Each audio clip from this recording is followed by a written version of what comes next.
Abituriyentler, hər birinizi xoş gördük və bugün yenə də dünənki tipdə olan testlərinizə ilə davam edəcəm və 23 nömrəli testə diqqət edirik. Kevin wanted to come to place və bu cümlədə bizdən doğru əvəzlik tələb olunur seçimi.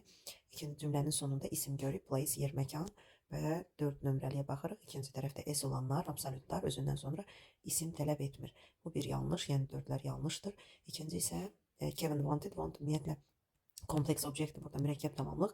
Mürəkkəb tamamlıqda heç bir halda cümlə ortasında şəxs əvəzliyi verə bilmirik. Obyekt formada olmalıdır. Ona görə ikilər də yanlışdır. Doğrumuz 1-3'dür. Kevin wanted us to come to his place and Kevin wanted them to come to their places. Yəni Kevin istəyirdi biz onun məkanına gedək və yaxud da onların məkanına. 24-cü testdə yenə bizdən əvəzlik bölümüdür. O halda mütləq şəkildə diqqət edirik. Nöqtədən sonra birinci cümlədə cəm, ikinci cümlənin başlanğıcında da cəm xəbər. O zaman təkləri hər bir halda atırıq. Ənazənin içində ən olduğundan tək isimlə uzlaşır, özdə sayılan tək və C variantında da əgər nöqtədən sonra trousers, şalvar sözünü görürsə, sonu S olan absolutdur və o heç bir halda isim tələb eləmir. Doğrumuz elə E variantıdır, sonuncu variant. Yəni Jack, put on your other trousers, these are dirty. Yəni Jack digər şalvarını giyin, bunlar çirklidir. Ona görə doğrumuz sonuncu variantdır. Bir də qeyd edirəm, cəmlərə görə z tək, another tək bunlar atılır. Azizində kökündə S var, isim almaz. Ona görə yekun bu doğru variant hesab olunur. Digər tərəfdən 25-ci testdə choose a correct interrogative sentence doğru sual cümləsinin seçimi tələb olunur və hər zaman qeyd edirəm, sual cümləsi deyərkən hansı növü, 4 növdən hansı birinin olduğunu dəqiqləşdirin. Məsələn, burada WH how definitsə xüsusi sual cümləsi special question'dır və onun düsturunu əvvəldə də qeyd etmişəm. Sual sözü, köməkçi feil, şəxs əsas feil və mütləq şəkildə nələrə də diqqət etməlisiniz, onları qeydə alın. Məsələn, who şəxs əvəzliyinin sualıdır. Əgər şəxsə sual verirsə, who'dan sonra şəxs işlənməz. 3'lər yanlışdır, 1 doğrudur. Yəni ora artıq vaxt itirmirik. 2 və 4-cü testə baxırıq.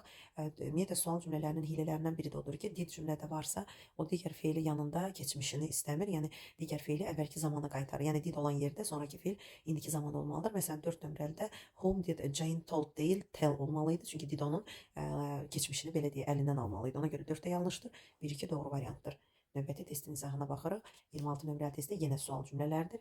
Əvvəldə qeyd etdiyim kimi düsturdan kənara çıxmırıq və hər zaman sual cümlələrində nəyə diqqət edin?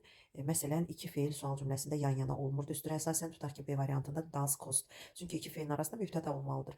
Məsələn, birinci fənd budur. C variantında how much sual sözüdür. İkinci köməkçi feil olmalıydı. Does, o da yoxdur. D-də həmçinin how muchdan sonra does köməkçi feil olmalıydı. Yoxdur. Çünki feilin kökündə S varsa o does-a işarə vurur. E variantında isə does olan yerdə feilin kökündəki S mütləq düşməlidir. O da yanlışdır. Doğrumuz A variantıdır. How much does your new house cost? Yəni sənin yeni evin neçəyədir? Qiymətini, dəyərini soruşur.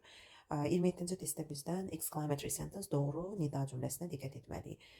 Birinci növbədə nida cümlələrinin hilələrini yadımıza salırıq, fəndlərini. How'dan sonra E verə bilmirik, bu bir. İkinci, how'dan sonra sifətli isim olmur. Çünki isim how tipli nida cümləsində how, sonra sifət, sonra isim z artiklı ilə cümləyə daxil olmalıdır. Ona görə yanlışdır. C variantı da yanlışdır. Çünki capable surgeon, əgər cərrahdan söhbət gedirsə, cərrah sayılan isimdir. Önündə what a capable surgeon, yəni isim artikl olmalıydı. Artikl yoxdur, yanlışdır. O zaman D-də eyni qaydaya görə yanlışdır. What a capable surgeon şəklində olmalıydı. Doğrumuz sonuncu variantdır. What a capable surgeon, Mr. Black is Mr. Black necə də ciddi bir yəni cərrahdır. O mənadadır. Növbəti testin izahına da baxaq. 28 nömrəli testdə isə cümlə tamamlamadır. Cümlə tamamlamada ilk 3 feili yadımıza salırıq. Ask'dır, wanted'dir, bir də want to know. Bunlar özündən sonra z almaz. Bu birinci yanlış, diqqət edin, z olmur. İkinci cümlə tamamlamada xəbər heç bir halda mübtədadan önə keçmir. Məsələn, A variantında had the teacher deyil, the teacher had olmalıydı. B variantı yanlışdır. When, what, time bunlardan sonra had olmur. Həm də ki, teacher'dan önə keçib xəbər, bu da yanlışdır. Və digər məqama diqqət edirik. I asked və askdan sonra çox belə deyək hallarda testdə whether və if-lə başlanğıc olmalıdır və burada da doğrumuz elə if-lə başladığı üçün təbii ki C olacaq. If the teacher had announced, çünki bunun önündə sonuncunun if və yaxud da vəzə yer almalıydı.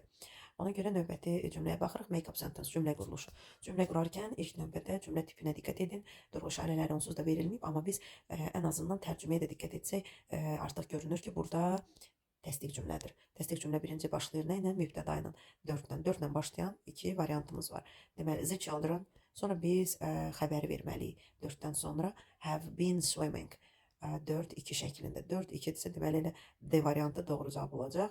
Ondan sonra olmalıdır 1.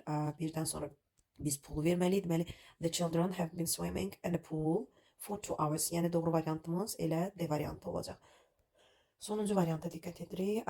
Cümləmizdə in görürük. Burada artıq doğru variant deyəndə sifətin dərəcəsi bizdən tələb olunur və cümlədə in görürük. In the world, dünyada deyirsə, artıq üst səviyyədən danışır. Üstünlük dərəcəsi. Üstünlük dərəcəsi the est və yaxud da the most əgər çox hecalıdırsa. Pretty az hecalıdır. Ona görə the prettiest olmalıdır. Birinci düstura əsasən seçirik.